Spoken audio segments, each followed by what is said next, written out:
چیز مجھے تھوڑا سا بتائیے گا کہ جو مرچنٹ نیوی میں جو ہیرارکی ہوتی ہے رپورٹنگ کی یا جو ڈیزگنیشنز ہوتے ہیں اس پہ تھوڑا سا اگر آپ کوئی روشنی ڈالیں. جی بالکل, یہ پاکستان میرین اکیڈمی میں بھی 2 ڈپارٹمنٹ ہیں, ایک ڈیک ڈپارٹمنٹ کہلاتا ہے, ایک انجن ڈپارٹمنٹ کہلاتا ہے نارملی.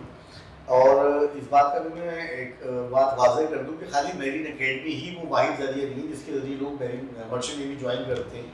کسی کمپنی میں as a direct entry cadets کہلاتے ہیں, وہ بھی آپ as a direct entry cadet join کر سکتے ہیں اور آپ ڈائریکٹ جہاز پر کیڈٹ جا سکتے ہیں. جبکہ میرین اکیڈمی کا پروسیجر یہ کہ آپ 2 سال اکیڈمی میں گزارتے ہیں اور پھر 2 سال جہاز پہ گزارتے ہیں.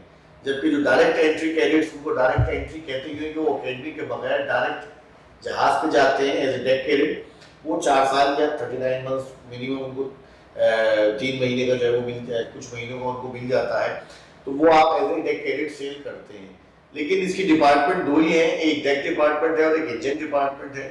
جو ڈیک ڈپارٹمنٹ ہے اس میں آپ ڈیک کیڈٹ جاتے ہیں, وہ جو ریکوائرڈ سی ٹائم ہوتا ہے وہ آپ پورا کرنے کے بعد انگلینڈ سے, آسٹریلیا سے, سنگاپور, پاکستان خود شامل ہے, انڈیا بھی اس میں شامل ہے, جن کی دنیا میں آج بھی ان کے سرٹیفکیٹس کی ویلیو ہے اور ان سرٹیفکیٹ ہولڈرس کو ایزیلی جاب مل جاتی ہے. تو وہ آپ ایگزام پاس کرتے ہیں. پہلا ایگزام 3rd آفسر کا ہوتا ہے, اس کے بعد دوسرا ایگزام 2nd آفسر ہے. ان تمام پوسٹ کے لیے ایک سرٹن سی ٹائم ریکوائر ہوتا ہے. وہ سی ٹائم پورا کرنے کے بعد آپ اس کا ایگزام دیتے ہیں ان تمام کنٹریز میں سے کسی بھی جگہ کو, اور آپ کو وہاں کا لائسنس مل جاتا ہے. 3rd آفسر ہے, پھر 2nd آفسر ہے, اس کے بعد چیف آفسر ہوتا ہے جسے سیکنڈ ان کمانڈ بھی کہتے ہیں جہاز کی, اور اس کے بعد آخری مرحلہ جو کیپٹن ہوتا ہے جو جہاز کی کمانڈ کر رہا ہوتا ہے وہ آپ کو کپتان بن جاتے ہیں. یہ ڈیک ڈپارٹمنٹ کا ہے. اسی طرح انجن ڈپارٹمنٹ ایک الگ ہے کیونکہ جہاز کا انجن ایک بہت بڑا انجن ہوتا ہے. اس کی باقاعدہ ایک پورا ڈپارٹمنٹ ہے جو اس کی مینٹیننس اور اس کی جو ریکوائرمنٹ ہے اس کو فلفل کر رہا ہوتا ہے. اس کے لیے وہ ٹیکنیکل سائڈ ہے, وہ انجن سائڈ ہے. جہاز کی ڈیک ڈپارٹمنٹ جو ہے نیویگیشن کر رہے ہوتے ہیں, جہاز کو چلانا, جہاز کا کارگو آپریشن, یہ تمام چیزیں ڈیک آفسرز کے انڈر میں ہوتی ہیں کہ جہاز کی نیویگیشن اور اس کی جو کارگو آپریشنز ہیں. On the other hand engine department جو ہے وہ جہاز کے صرف انجن کی لک آفٹر کر رہا ہوتا ہے. اس کے اندر پہلے آپ میرین اکیڈمی میں انجن کیڈٹ جاتے ہیں, اس کو انجن کیڈٹ کہتے ہیں ڈیک کیڈٹ کی طرح. وہ ریکوائرڈ ٹائم پورا کرنے کے بعد وہ بھی ایگزام دیتا ہے ڈیک کیڈٹ کی طرح, اور 4th انجینئر بنتا ہے. اس کے بعد 3rd انجینئر بنتا ہے, اس کے بعد 2nd انجینئر بنتے ہیں, اس کے بعد وہ آخر میں چیف انجینئر بنتے ہیں. چیف انجینئر جو ہے وہ لاسٹ پوزیشن ہوتی ہے ان کی, جو اوور آل انجن کا انچارج ہوتا ہے, جواب دہ ہوتا ہے ہر چیز کا.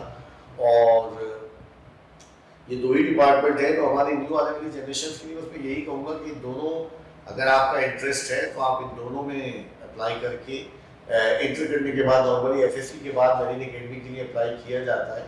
اور میرا خیال ہے 25 لڑکے ڈیک ڈپارٹمنٹ کے اور تقریباً 25 کے ہی قریب لڑکے انجن ڈپارٹمنٹ کے ہر سال میرین اکیڈمی سلیکٹ کرتا ہے.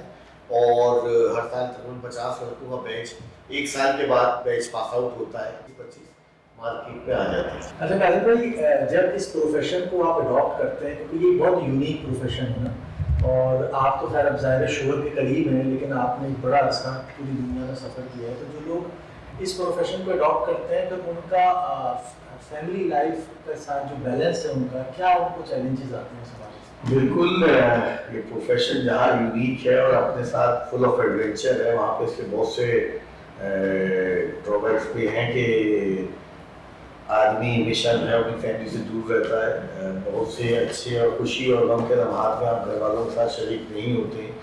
مجھ سے بڑے بھائی ہیں, وہ ہماری والدہ کے انتقال پہ, والد کے انتقال پہ موجود نہیں تھے. میں خود اپنے والد کے انتقال کے وقت پاکستان میں ان کو کندھا دینے کے لیے نہیں تھا.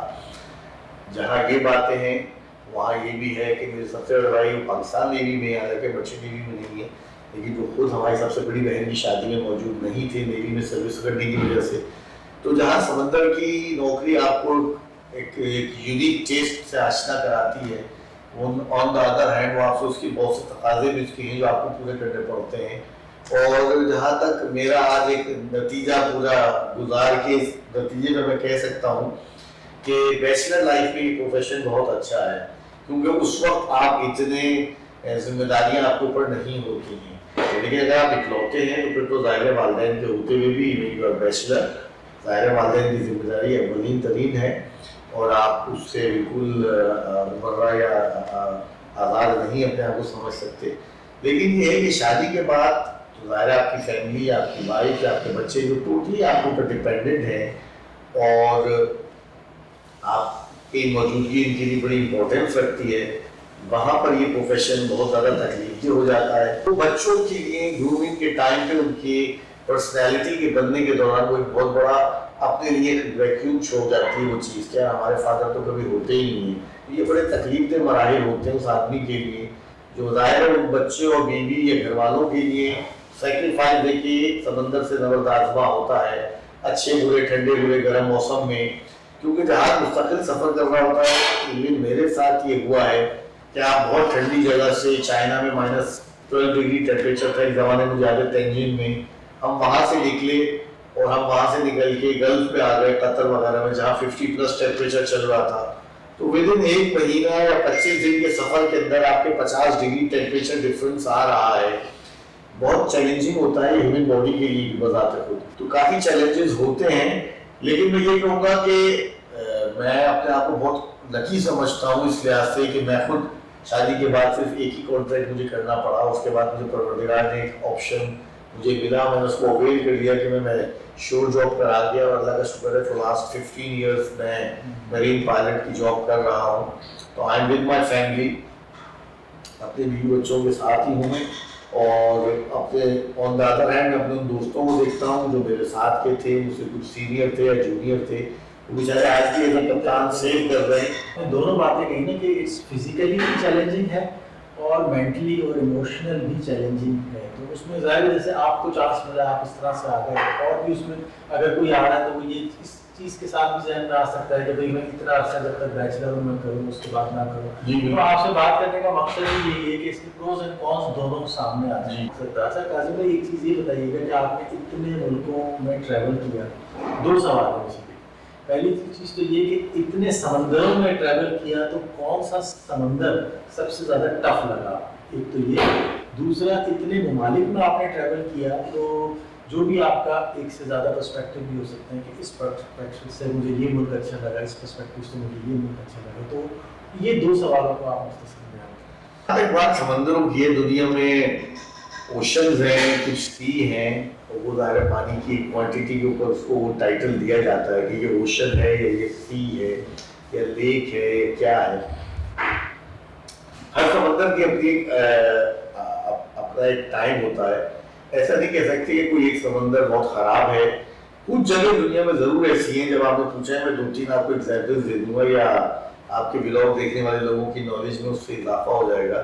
کچھ جگہ ایسی ہیں جن کو ایک خاص نام دے دیا گیا ہے کیونکہ وہ ایکسیڈنٹ یا انسیڈنٹ اتنے زیادہ ہوئے تواتر سے، جیسے ساؤتھ چائنا سی ہے، بہت مشہور ہے، کافی رف رہتا ہے، اس کا ایک ٹائم ہے ہر جگہ کا، جیسے پاکستان کا سمندر عربین سی ہے، یہ جو مانسون کا ٹائم آ رہا ہے یہ شروع ہو گیا ہے، جون جولائی اگست سپتمبر، یہ مانسون ٹائم ہے، پیک ٹائم ہے، یہاں پر یہ سمندر خراب ہوتا ہے عربین سی، پاکستان کی کوسٹ کا پورا علاقہ یہ سمندر رف رہے گا 3-4 مہینے، کیوں مانسون سیزن ہے اس ایریے میں۔ ایسے ہی ہر جگہ ہر سمندر کا ایک ٹائم ہے، کچھ خاص مہینے مختلف اس کے لیے ہیں، مخصوص ہیں کہ اس زمانے میں وہ سمندر خراب ہوتا ہے۔ تو جانے والوں کو پتہ ہوتا ہے، جو کپتان ہوتا ہے جہاز کی، جو پلاٹنگ کر رہے ہوتے ہیں انہیں پتہ ہوتا ہے کہ اس وقت ہمیں ویدر ایکسپیکٹڈ کیا ہوگا، اسی حساب سے نیویگیشن کو سیٹ کیا جاتا ہے، اسی حساب سے اپنے آپ کورسز سلیٹ آن کرتے ہیں کہ نہ ہمیں کہاں سے کس طرح نکلنا ہے۔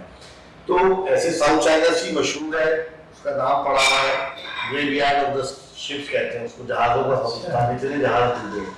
اسی طرح نارتھ سی ہے، انگلینڈ وغیرہ کے پاس جو ناردرن ایریا میں نارتھ سی، وہ بہت مشہور ہے اور اس میں کوئی شک نہیں ہے کہ وہ سمندر مور اور لیس 12 مہینے رف رہتا ہے۔ بہت اس سے میں تھوڑا سا قطع کلامی کروں گا کہ آپ نے جو نارتھ سی کی ایگزامپل دی، ناردرن یورپ ہے اور وہاں کی جو ریس سائٹ وغیرہ بھی ہوتی ہیں تو پلیٹ فارم مستقل فلوٹ کر رہے ہوتے ہیں۔ جی تو نارتھ سی بہت مشہور ہے، رف رہتا ہے زیادہ تر۔ اسی طرح ایک بے آف بسکے جگہ ہے، انگلینڈ میں ہی ہے، وہ بھی یورپ کے اندر، اور اس کا نام بھی بے آف بسکے اسی لیے پڑا ہے، وہ ایک بے ہے مگر وہ مور اور لیس 12 مہینے زیادہ تر رف رہتا ہے سمندر میں۔ بھی گیا ہوں وہاں، کیونکہ وہاں سے وہ صرف بسکٹ کھا سکتے ہیں ہم، نہ کھانا پک سکتا ہے، جہاز کی رولنگ پچنگ اتنی زیادہ ہو رہی ہوتی ہے کہ سب لوگ الٹے ہوئے ہوتے ہیں، نہ کوئی کھنڈیاں چلا سکتا ہے، نہ کھانا پک سکتا ہے، نہ لوگ کھا سکتے ہیں، اس لیے اس کا نام پڑ گیا ہے بے آف بسکے۔ ایسی وے جہاں سے آپ بسکٹ کھا کے گزارا کرتے ہیں جب تک آپ اس کو کراس نہ کر لیں. ایسے گلف آف لائن ہے اٹلی کے پاس ایک مشہور جگہ ہے, شیر کی کچھار کہتے ہیں اس کو, کہ بھئی ہم گھس جاؤ تو شیر کی کچھار میں گھس گئے اور زندہ نکل گئے تو نصیب, اور نہیں نکلے تو سکتا ہے. تو ایسے بہت سی جگہ ہیں, ہر جگہ اس جگہ کے لوگوں نے یا اور لوگوں نے وہاں تواتر ہونے والے واقعات کی وجہ سے اس کا نام ڈال دیا.